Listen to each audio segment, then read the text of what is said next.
Anunciem que presentarem una demanda al Tribunal Superior de Justícia de Catalunya contra la resolució que prendrà properament el govern en el que limita l'actuació del món de l'esport. Entenem que és una decisió absolutament injusta i ens condemna no només a la mort, que això ja ho ha fet a les anteriors decisions, sinó que ens condemna als índexs de pràctica i èxits esportius anteriors als Jocs Olímpics, per tant, als anys 80.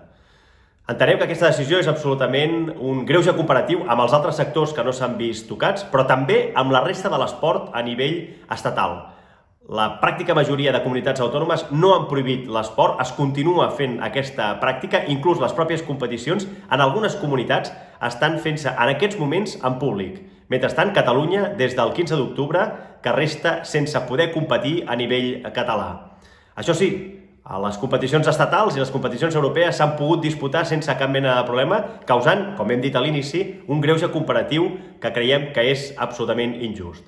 Les indemnitzacions que també s'han anunciat, al voltant dels 15 milions d'euros, són absolutament insuficients. El tancament del sector esportiu per uns 10 dies representa unes pèrdues de 70 milions d'euros pel sector. Per tant, tot el que no s'acosti a aquesta xifra entenem que no té cap mena de justícia per part del sector.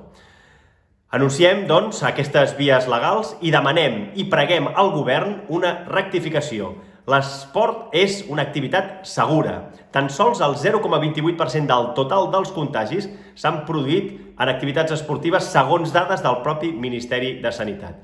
I a més, en aquesta aturada nadalenca, l'activitat esportiva s'ha vist molt disminuïda i, per tant, no es pot atribuir aquesta alça de contagis a Catalunya per les activitats esportives. És per això que insistim en aquesta rectificació per part del govern.